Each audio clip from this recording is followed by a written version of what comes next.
12 ফেব্রুয়ারি জাতীয় নির্বাচন, হাতে সময় মাত্র 1 মাস। ঠিক এই মুহূর্তে এসে বাংলাদেশ জামায়াতে ইসলামী এমন এক চাল চালল যা দেখে রাজনৈতিক বিশ্লেষকরা নড়ে চড়ে বসতে বাধ্য হয়েছেন। আজ 8 জানুয়ারি বৃহস্পতিবার জামায়াত তাদের জাতীয় নির্বাচন পরিচালনা কমিটি পুনর্গঠন করেছে। সাধারণ নির্বাচন পরিচালনা কমিটিতে দলের সিনিয়র নেতারা থাকেন, কিন্তু জামায়াতের এই তালিকাটি সাধারণ কোনো তালিকা নয়। কেন? কারণ এই তালিকায় আছেন সাবেক সিনিয়র সচিব, একাধিক সাবেক সচিব, ব্রিগেডিয়ার জেনারেল এবং মেজরের মতো সাবেক সেনা কর্মকর্তারা, এবং চমক হিসেবে আছেন ইসলামী ছাত্র শিবিরের সদ্য বিদায়ী কেন্দ্রীয় সভাপতি জাহিদুল ইসলাম। এটি কি শুধু একটি নির্বাচনী কমিটি, নাকি এটি একটি মিনি ক্যাবিনেট বা শ্যাডো গভর্নমেন্ট, তা নিয়ে এখন আলোচনা হইচই চলছে চারদিকে। প্রশাসন এবং ডিফেন্সের সাবেক এই হেভিওয়েটদের মাঠে নামিয়ে জামায়াত আসলে কি বার্তা দিল? তারা কি প্রশাসনকে হ্যান্ডেল করার ব্লুপ্রিন্ট তৈরি করে ফেলেছে? আজকের মেগা বিশ্লেষণে আমরা এই হাই প্রোফাইল কমিটির প্রতিটি নামের পেছনের স্ট্র্যাটেজি ব্যবচ্ছেদ করব। কমিটির শীর্ষ নেতৃত্বে রাখা হয়েছে দলের 2 পরীক্ষিত সিপাহ সালাকে, আহ্বায়ক করা হয়েছে সহকারী সেক্রেটারি জেনারেল মাওলানা এটিএম মাসুমকে, এবং সদস্য সচিব করা হয়েছে সহকারী সেক্রেটারি জেনারেল মাওলানা আব্দুল হালিমকে। এই দুজনকে বেছে নেওয়ার কারণ হলো তাদের সাংগঠনিক হার্ডলাইনার ইমেজ এবং তৃণমূলের সাথে কানেকশন। মাওলানা আব্দুল হালিম দীর্ঘদিন ধরে সংগঠনের স্ট্র্যাটেজিক উইংগুলোতে কাজ করেছেন। তিনি জানেন কিভাবে সারা দেশের জনশক্তিকে এক সুতোয় গাঁথতে হয়। তবে চমকটা নেতৃত্বে নয়, চমকটা হলো সদস্যদের তালিকায়। জামাত এখানে পলিটিক্যাল লিডারদের পাশাপাশি টেকনোক্রেটদের নিয়ে এসেছে। কেন? খেয়াল করুন, এই তালিকায় সবচেয়ে ইন্টারেস্টিং পার্ট হলো সাবেক সচিব এবং সেনা কর্মকর্তাদের উপস্থিতি।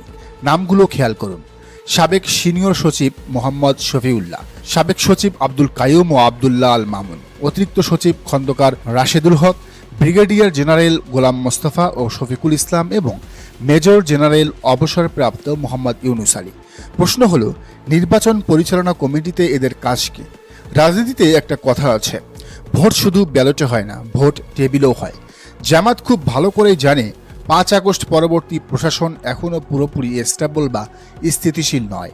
ডিসি, এসপি বা রিটার্নিং অফিসারদের সাথে প্রশাসনিক ভাষায় কথা বলার জন্য পলিটিক্যাল নেতাদের চেয়ে সাবেক সচিবরা অনেক বেশি ইফেক্টিভ। সাবেক সিনিয়র সচিব মোহাম্মদ শফিউল্লাহ বা আব্দুল কাইয়ুমরা জানেন প্রশাসনের রগ রেশা কোথায়।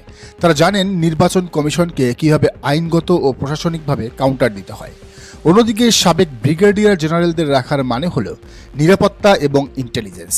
নির্বাচনের সময় যে মাসেল পাওয়ার বা পেশিশক্তির খেলা হয়, বা রাষ্ট্রযন্ত্রের যে গোয়েন্দা নজরদারি থাকে, সেটা মোকাবেলার কৌশল এই সাবেক সেনা কর্মকর্তারা ভালোভাবে বুঝবেন।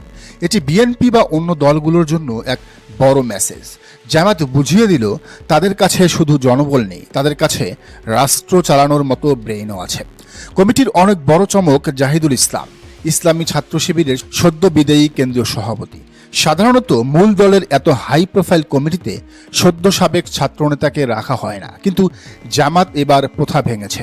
কেন? কারণ 50 লাখ ম্যান পাওয়ার এবং ক্যাম্পাস ফ্যাক্টর।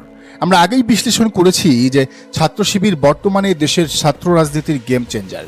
সদ্য সাবেক সভাপতি জাহিদুল ইসলাম জানেন মাঠের পালস কি। তার ইশারাতেই সারা দেশের হাজার হাজার তরুণ কর্মী ঝাঁপিয়ে পড়বে। তাছাড়া ডাকসু, জাকসু সহ বিভিন্ন ছাত্র সংসদে শিবিরের যে অবিস্মরণীয় বিজয়, সেই অভিজ্ঞতাকে জাতীয় নির্বাচনে কাজে লাগাতেই তাকে এই থিঙ্ক ট্যাঙ্কে রাখা হয়েছে। তরুণ ভোটার বা জেনজির ভাষা বোঝার জন্য জাহিদুল ইসলাম এই কমিটিতে সেতুবন্ধন হিসেবে কাজ করবেন। এটি জামায়াতের দীর্ঘমেয়াদী ভীষণের অংশ। তুলনাটা অনিবার্য। বিএনপির নির্বাচন পরিচালনা কমিটি এবং জামায়াতের এই কমিটির দিকে তাকালে একটা গুণগত পার্থক্য চোখে পড়ে। বিএনপির কমিটিতে মূলত রাজনৈতিক নেতারাই থাকেন, কিন্তু জামায়াত তাদের কমিটিকে করেছে মাল্টি ডাইমেনশনাল বা বহুমাত্রিক। এখানে আইনজ্ঞ আছেন যেমন অ্যাডভোকেট এহসান মাহবুব জোবায়ের, ডাক্তার আছেন professor doctor Nazrul Islam, engineer আছেন, আমলা আছেন, আবার সাবেক সেনা কর্মকর্তারাও আছেন। এটাকে বলা যায় একটা কমপ্লিট প্যাকেজ। নির্বাচনের দিন বা তার আগের যে কোনো ক্রাইসিস মোমেন্টে হোক, সেটা আইনি জটিলতা, প্রশাসনিক অসহযোগিতা কিংবা মাঠের সংঘর্ষ, এই কমিটি সব দিক সামলানোর সক্ষমতা রাখে।